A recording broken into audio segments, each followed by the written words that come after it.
Assalamualaikum warahmatullahi wabarakatuh. Perkenalkan, nama saya Sinta Melinda dengan NIM C1A024022 dengan program studi ekonomi pembangunan dengan ruang kelas N002.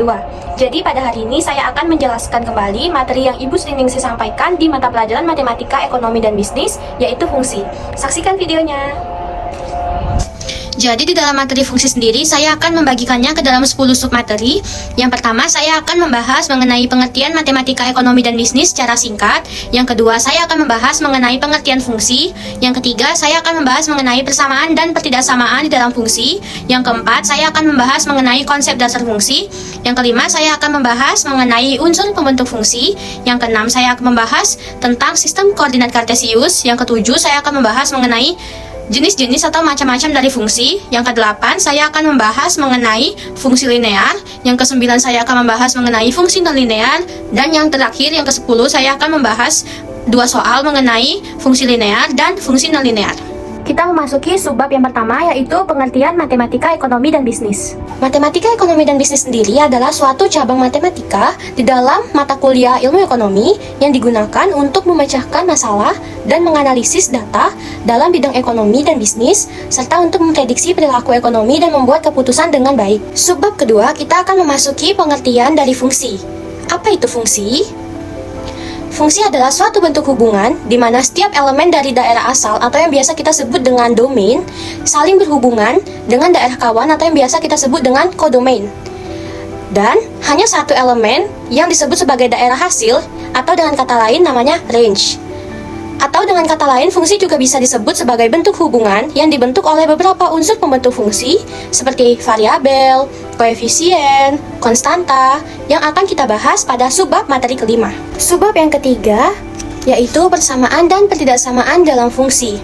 Persamaan, pertidaksamaan, apakah kalian pernah mendengar kata-kata itu atau tidak asing lagi di telinga kalian? Jadi, persamaan adalah fungsi yang ruas kiri dan ruas kanannya dihubungkan dengan tanda kesamaan atau sama dengan.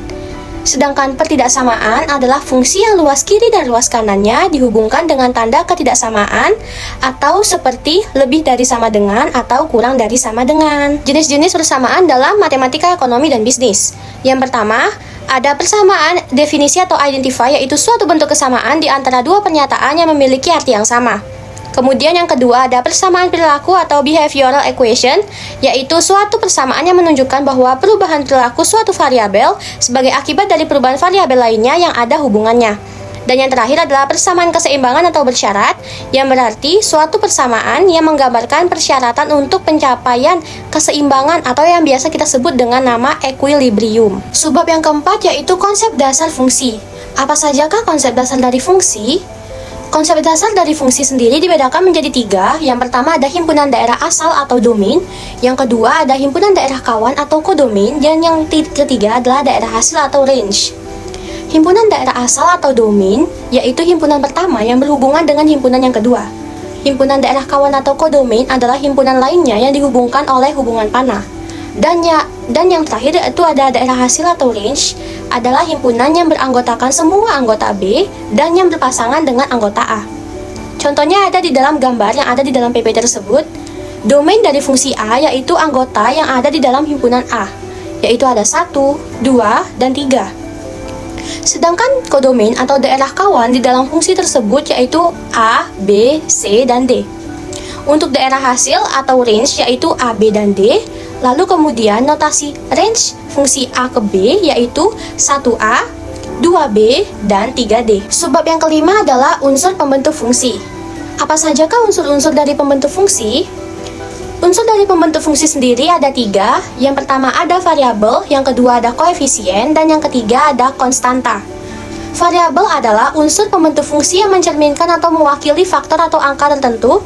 Koefisien adalah bilangan yang terletak di depan variabel dalam sebuah fungsi. Sedangkan konstanta adalah bilangan yang turut membentuk sebuah fungsi tetapi dia berdiri sendiri dan tidak terikat pada suatu variabel tertentu. Kemudian variabel dibedakan menjadi 2 macam. Yang pertama ada dependent variable atau variabel terikat, dan yang kedua ada independent variable atau variabel bebas. Dependent variable atau variabel terikat yaitu variabel yang memiliki nilai-nilai range Y dan nilainya ditentukan oleh variabel lainnya. Sedangkan independent variable atau variabel bebas adalah variabel yang memiliki nilai-nilai domain X dan bisa memengaruhi nilai dari variabel lainnya. Subbab yang kelima adalah sistem koordinat Kartesius. Pasti teman-teman sudah tidak asing lagi dengan yang namanya koordinat Kartesius, bukan? Jadi, sistem koordinat Kartesius sendiri adalah sistem koordinat yang berupa susunan garis dan titik di dalam dua dimensi. Di dalam sistem koordinat Kartesius sendiri terdiri dari 4 kuadran. Kuadran 1 terletak di kanan atas yang berarti X yang lebih dari 0 dan Y-nya lebih dari 0. Sedangkan kuadran 2 itu terletak di kiri atas yang berarti X-nya kurang dari 0 dan Y-nya lebih dari 0. Kuadran 3 itu terletak di kiri bawah yang berarti X-nya kurang dari 0 dan Y-nya kurang dari 0. Sedangkan yang terakhir adalah kuadran 4 yang berarti X-nya lebih dari 0 dan Y-nya kurang dari 0. Sebelumnya, saya akan menjelaskan maksud dari kurang dari 0 dan lebih dari 0. Jadi misalnya X-nya kurang dari 0 berarti X-nya itu negatif. Sedangkan misalnya Y-nya lebih dari 0 berarti itu Y-nya positif. Kemudian subbab yang ketujuh adalah jenis-jenis dari fungsi. Menurut teman-teman sekalian, apa sajakah jenis-jenis dari fungsi? Jadi, fungsi sendiri terdiri dari 8 jenis. Yang pertama itu ada fungsi polinom. Fungsi polinom sendiri ialah fungsi yang mengandung banyak suku atau polinom. Nah, pangkat tertinggi dari fungsi polinom sendiri yaitu variabel dari fungsi polinom yang mencerminkan derajat polinomnya sekaligus juga mencerminkan derajat persamaan dari fungsi tersebut. Yang kedua, ada fungsi linear. Fungsi linear yaitu fungsi polinom khusus yang pangkat tertinggi dari variabelnya adalah pangkat 1. Oleh karena itu, disebut sebagai fungsi berderajat 1. Yang ketiga, ada fungsi kuadrat. Jadi fungsi kuadrat ini masuk ke dalam klasifikasi fungsi nonlinear. Fungsi kuadrat adalah fungsi polinomial dengan pangkat tertingginya itu pangkat 2 atau biasa disebut sebagai fungsi berderajat 2. Fungsi berderajat n yaitu fungsi dengan pangkat tertinggi dari variabelnya pangkatnya itu n. N itu disebut sebagai bilangan nyata. Kemudian ada fungsi pangkat. Fungsi pangkat ialah fungsi variabel bebas yang berpangkat sebuah bilangan nyata tapi bukan 0. Nah, bentuk umumnya yaitu Y sama dengan X pangkat N. Kemudian ada fungsi eksponensial yang keenam. Nah, fungsi eksponensial, fungsi yang variabel bebasnya adalah pangkat dari konstantanya tetapi bukan 0. Kemudian ada fungsi logaritmik yang ketujuh, yaitu fungsi balik atau fungsi inverse nih dari fungsi eksponen. Jadi fungsi logaritmik itu kebalikan dari fungsi eksponen. Lalu yang terakhir yaitu ada fungsi trigonometri, yaitu fungsi yang variabel bebas atau independent variable, yaitu bilangan-bilangan geometrik. Kita masuk subbab yang ke-8 yaitu fungsi linear. Apakah itu fungsi linear? Fungsi linear sendiri adalah fungsi polinom atau fungsi yang memiliki suku khusus yang pangkat tertinggi dari variabel X-nya atau variabelnya adalah pangkat 1. Nah, tadi kan kita juga udah dijelasin nih tentang fungsi linear. Nah, jadi ya fungsi linear itu biasa disebut sebagai fungsi yang memiliki derajat 1. Nah, untuk bentuk umum persamaan dari fungsi linear sendiri yaitu Y sama dengan AX tambah B. Ciri lain dari fungsi linear sendiri yaitu grafiknya berupa garis lurus. Kita masuk ke subbab yang ke-9 yaitu fungsi non-linear. Jadi, untuk fungsi non-linear ini saya mengambil contoh mengenai fungsi kuadrat. Tapi sebelumnya saya ingin ngejelasin dulu mengenai fungsi non-linear ini secara general ya. Apakah fungsi non-linear?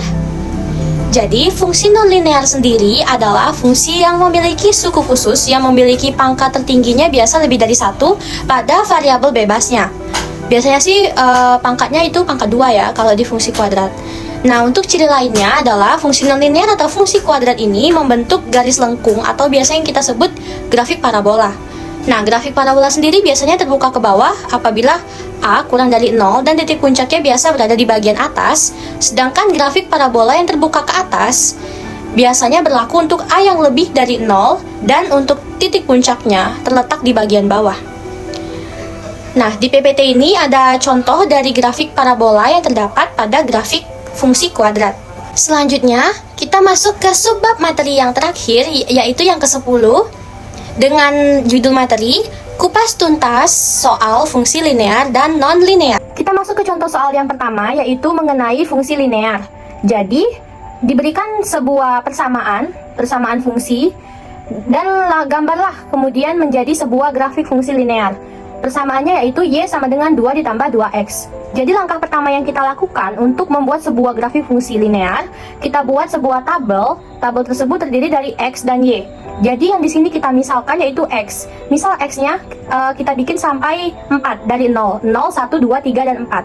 Kemudian dari X tersebut kita misalkan, misalnya gini, Y sama dengan 2 ditambah 2X, berarti 2 ditambah 2 dikali 0, karena X-nya itu 0. Jadi 2 ditambah 2 dikali 0 sama dengan 2. 2-nya tadi kita letakkan ke tabel yang Y yang di bawah 0.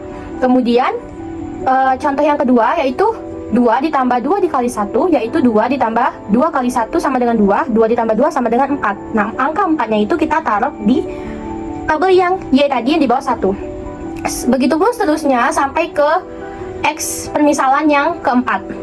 Setelah yang kita lakukan itu, kita gambar sebuah koordinat kartesius, kemudian kita gabungkan titik-titik tadi. Yang pertama itu ada 0,2, yang kedua ada 1,4, yang ketiga ada 2,6, yang keempat ada 3,8, dan yang terakhir ada 4,10.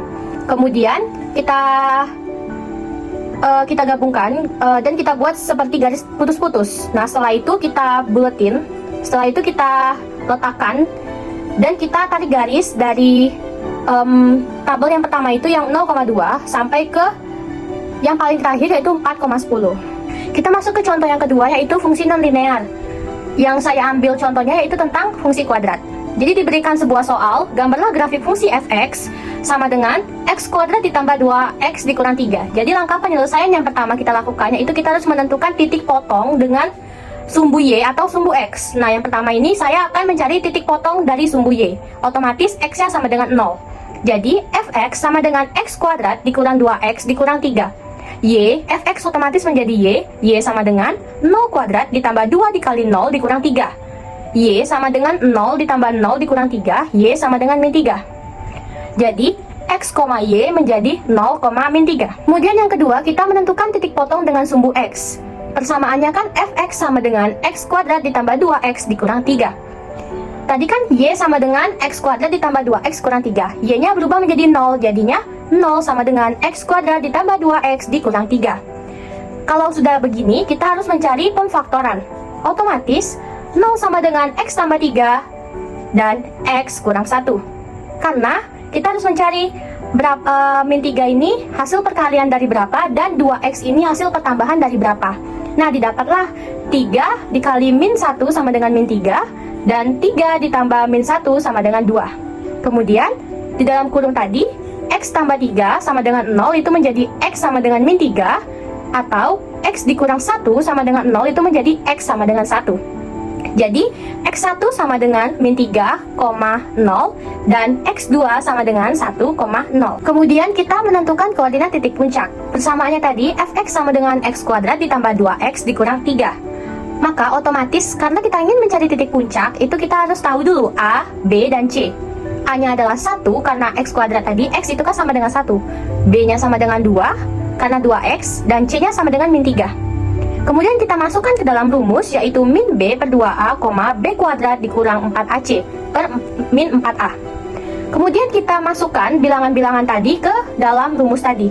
Menjadi min 2 per 2 dikali 1, 2 kuadrat dikurang 4 kali 1 kali min 3 per min 4 dikali 1. Maka kita dapatkan min 2 per 2, 4 ditambah 12 per min 4. Selanjutnya, min 2 dibagi 2 sama dengan min 1, kemudian 16 per min 4 sama dengan min 4. Jadi kita dapatkan x, y menjadi min 1, min 4. Kemudian setelah kita mendapatkan 4 titik koordinat yang ada tadi, yang sudah kita cari melalui titik potong atau melalui titik puncak, kemudian kita buat sebuah grafik. Nah, titik koordinat yang ada yaitu yang pertama ada 0, min 3, yang kedua ada min 3,0, yang keempat ada 1,0, dan yang keempat ada min 1, min 4. Kemudian dari titik-titik koordinat tersebut kita buat sebuah garis, kita sambungkan dari titik ke titik hingga menjadi sebuah grafik parabola terbuka ke atas. Dari sini kita bisa melihat bahwa apabila itu membentuk sebuah grafik parabola ke atas, maka bisa disimpulkan bahwa A-nya lebih dari 0. Terima kasih telah menonton video saya mengenai materi fungsi yang saya sampaikan pada hari ini. Apabila terdapat kesalahan dari perkataan ataupun perbuatan, mohon dimaafkan. Wabillahi taufiq wal hidayah. Wassalamualaikum warahmatullahi wabarakatuh.